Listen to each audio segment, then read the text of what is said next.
This is the biggest fight in Japanese history between two, elite Japanese, and styles make fights. I get it. But in this case, I guess what I'm reacting to is Inoue is what I consider one of these super fighters. His speed, his reflex, the word I always like to use, the Twitchies are different, right? Junto is like as good as it gets for a normally excellent. I also think, I just won't be surprised. And as you all know, I argue too as the favorite in this, as far as my personal. So it won't be a big upset to me. I can't see someone with his type of technical system, with his work rate. I just don't see guys like that ever as an underdog in any type. Max Kellerman provides an interesting breakdown of the highly anticipated fight between Naoya Inoue and Junto Nakatani, analyzing their contrasting styles, strengths, and tactical approaches. All the world, the monster, Naoya. Max Kellerman points out that the Naoya Inoue versus Junto Nakatani fight is not getting much attention in the United States. This is mainly because it features lower weight classes, which generally attract less American interest, and because the event would take place in Japan, far from U.S. audiences. But this one feels as though, at least from where we're sitting in L.A., that it's flown a bit under the radar.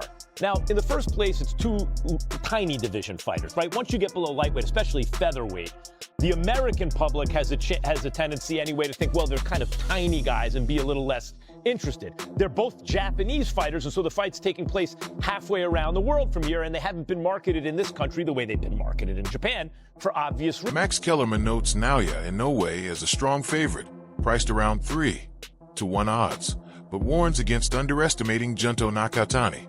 He draws a comparison to Tyson versus Holyfield, where a dominant favorite still faced serious challenges from a highly skilled and dangerous underdog capable of testing even the best. A little shade of that, where Mike Tyson would have always been a big favorite against Holyfield, right? In retrospect, he shouldn't have been, but at the time he would have been. Then he loses, goes to prison, Holyfield becomes champion. And going into their fight, which had been postponed for years, Mike hadn't looked as good since he was still champ. He had looked better than he had in years, beating the hell out of Frank Bruno. Better than he'd beaten Frank Bruno the first time, even though Bruno was coming off a good win. While Holyfield fought a blown-up middleweight, ultimately, in Bobby Chez, and looked horrible. So heading into that fight, people thought Tyson would win anyway, but now it was like, okay. When Max Kellerman leaned toward Naoya Inoue as the favorite, boxing insider Mike Coppinger pushed back, arguing that the matchup is closer than it seems and suggesting the fight is competitive rather than one-sided as initially perceived. Future Hall of Famer, first ballot, he's an all-time great, so he deserves that respect. And I was ringside on the call for those two fights in December in Riyadh. And like Malik said, that was a really tough style. Nakatani, Sebastian Hernandez, pressure style, Mexican, first fight at 122. So to me, I felt more encouraged going into this fight instead of less. And I just think maybe it's flying under the radar because it's going to be on very early morning in the U.S. This fight's in Japan.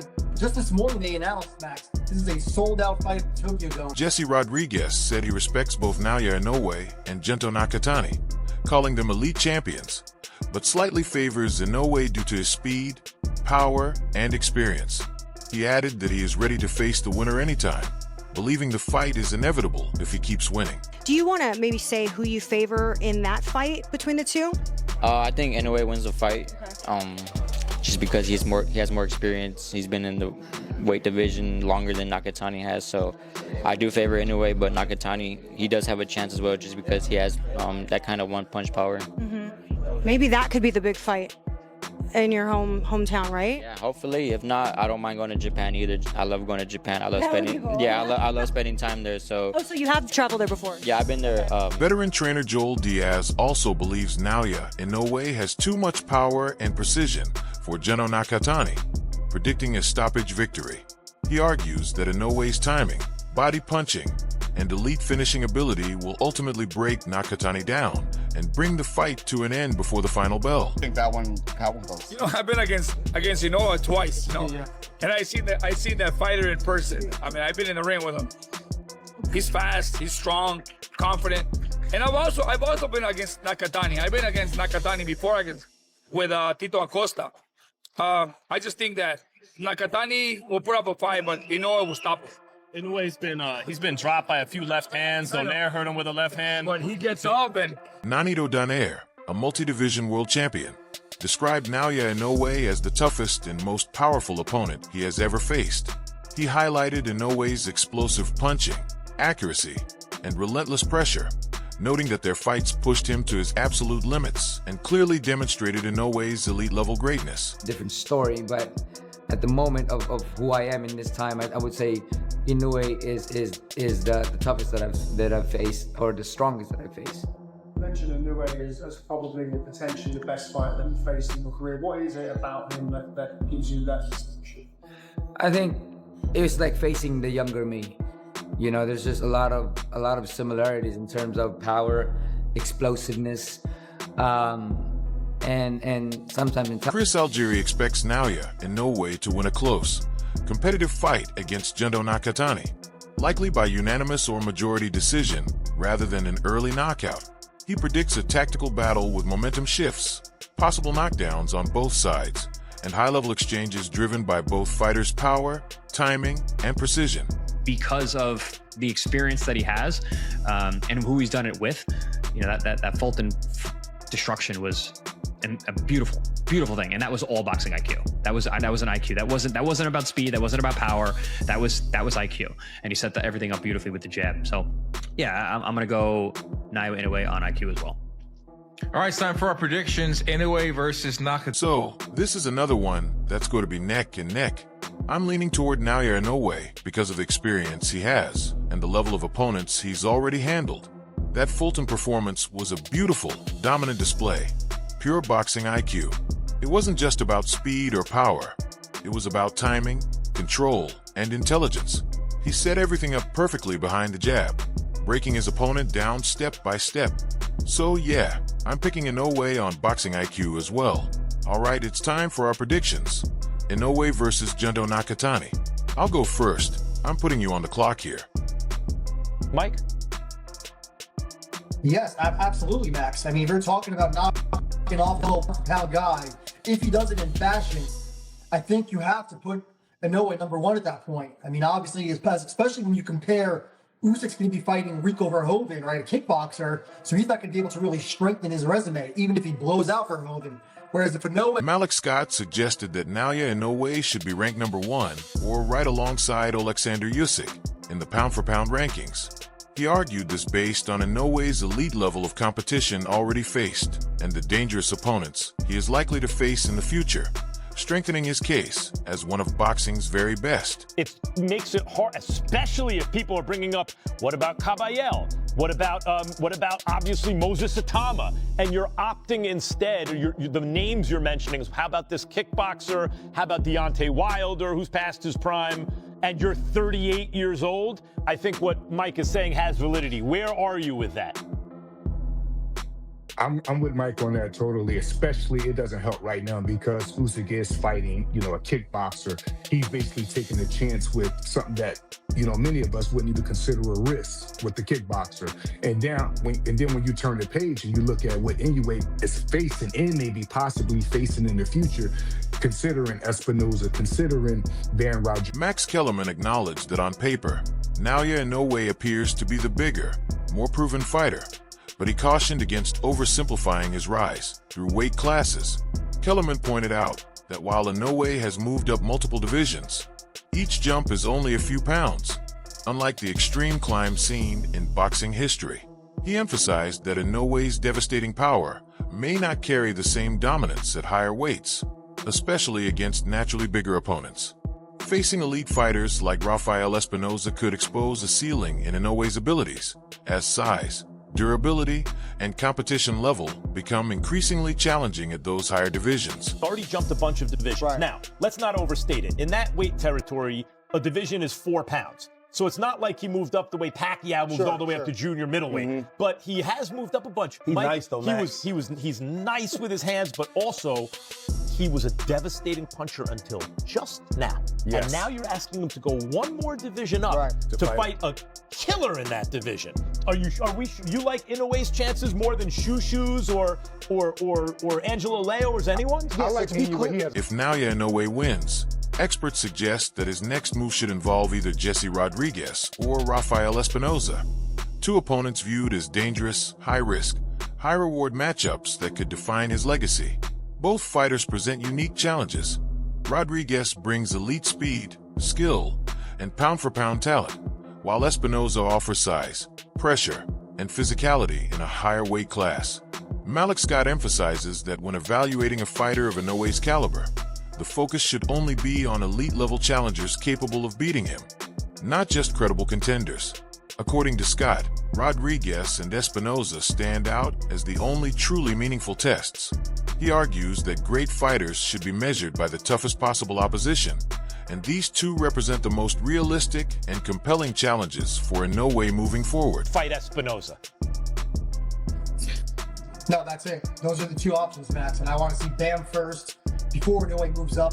We have Bam moving up to 118 in June for the first time. So he's getting closer now. And I want to see that fight next if Inoue does win as expected. Again, I'm not sleeping on Nakatani at all, though. I think Nakatani is going to give Inoue all he can handle. But so talking about lower weights, Inoue and Bam Rodriguez is one of the biggest fights probably in history below 126. Yeah, you know, I agree. I think Bam, the reason, Malik, that you look at Inoue and Bam, should Inoue beat Nakatani, is those are both special, super, top 5 pound-for-pound, twitchy. Jesse Rodriguez has made it clear that he's ready to face Naoya Inoue next, expressing confidence that a showdown between them is inevitable. He believes that as long as both fighters continue winning, the fight will naturally materialize in the near future. Rodriguez has even shown a willingness to travel to Japan to make the bout easier to finalize, highlighting his eagerness for the challenge. The rising star views Inoue as one of the biggest tests of his career and is actively positioning himself for that opportunity. With discussions already underway between promoters and both camps interested, the fight is widely seen as one of boxing's most anticipated future matchups. This era in the lower weight classes? I think so. I think me against Inoue would definitely be, if not one of the biggest fights in the world. Junto Nakatani has openly praised Naoya Inoue, stating that he considers him the pound-for-pound #1 fighter in boxing. According to Nakatani, Inoue's combination of speed, power, timing, and ring intelligence sets him apart from every other active boxer in the sport today. He emphasized that Inoue's ability to dominate across multiple weight divisions while maintaining knockout power is extremely rare at the elite level. Nakatani also acknowledged the difficulty of preparing for someone with Inoue's precision and relentless pressure, noting that few fighters can match his overall skill set. Despite being a top contender himself, Nakatani expressed respect rather than rivalry in his assessment, reinforcing the widespread belief in boxing circles that Inoue stands at or near the very top of the pound-for-pound rankings. っていうのはどなたというふうにお考えですか？まあ僕の名前を言いたいところですけど、まあ井上選手を評価しているので、まあその井上選手に勝ってパウンドフォーパウンド1位になりたいなっていうふうに思ってます。I would have been preferred if I could say I myself, but Timothy Bradley explained that Junto Nakatani is a very clever, long, and rangy fighter who relies heavily on maintaining distance to control his opponents. However, Bradley noted that when opponents try to close the gap, Nakatani becomes especially dangerous by punching between shots and capitalizing on openings during exchanges. He believes this timing and interception ability could seriously trouble Naoya Inoue if he makes mistakes. Bradley also pointed out that Inoue can sometimes drop his opposite hand when throwing big punches and occasionally gets slightly out of position when he misses. Nakatani, with his reach advantage and sharp counter timing, would look to exploit those moments. Still, Bradley emphasized that Inoue's adaptability is his greatest strength, as he can adjust rhythm, distance, and strategy depending on the opponent. This makes the matchup highly technical, tactical, and potentially explosive at the elite level. But he needs distance. Oh yeah, he needs distance. But in the meantime, while you're trying to close distance and you letting your hands go, he's looking to punch in between your shots too. And that's why I think he can catch and hurt in a way, for real. That's why I think in between, that in a way probably would throw a big shot. Usually when he throws big punches, he drops the opposite hand, or usually when Inoue throws a big shot and if he misses, he's out of position sometimes. And Nakatani gonna be looking to fill those holes, man. he gonna look to fill those holes. Remember, he got the longer reach. He's still at 68.5. Not that much, 1 inch. Believe it or not, Inoue got some pretty long arms, you know, for 5'5" at 67.5. But there's gonna be a height difference, so Inoue's gonna have to, you know, punch up, you know, at Nakatani, you know, which could shorten that distance a little bit for him. You know, he's gonna have to really step. A victory over Naoya Inoue would be a career-defining moment for Junto Nakatani and could dramatically elevate his status in the boxing world, as Inoue is widely regarded as one of the sport's elite pound-for-pound fighters. An upset one would instantly boost Nakatani's global reputation and establish him as a top-tier name. It would likely open the door to far bigger opportunities, including high-profile pay-per-view fights and potential bouts against other reigning champions across multiple weight divisions. Such a win could also accelerate his move into higher weight classes, where more lucrative and legacy-defining matchups await. In addition, defeating a fighter of Inoue's caliber would position Nakatani as a major attraction in boxing, increasing demand for his fights and solidifying his place among the sport's elite competitors. Upset, right? Do you think that would mean, as I said earlier, we would see a rematch because Inoue is such a big star? Or are there other possibilities for Nakatani, Malik? Max, it's this thing in boxing that goes on, right? That sometimes when the right guy wins, big things happen in boxing, bigger things happen in boxing. But in this case, not saying Nakatani would be the wrong guy, but the numbers say that he shouldn't win. And if he win, he doesn't, in my opinion, people won't call for and demand the crossover fights like him fighting Ben Rodriguez, like him fighting Espinoza. And that's just like I would like that. That would be a little bit the unfair part about boxing, is because some guys are picked because the bigger fights fans get more excited about, and if the underdog, quote unquote, with Nakatani is supposed to be coming and win, a lot of people's like, okay, well, I guess where do we go from here now? They're not as excited. Who comes out on top in this showdown? Naoya Inoue's explosive power or Junto Nakatani's sharp timing? Share your predictions in the comments below.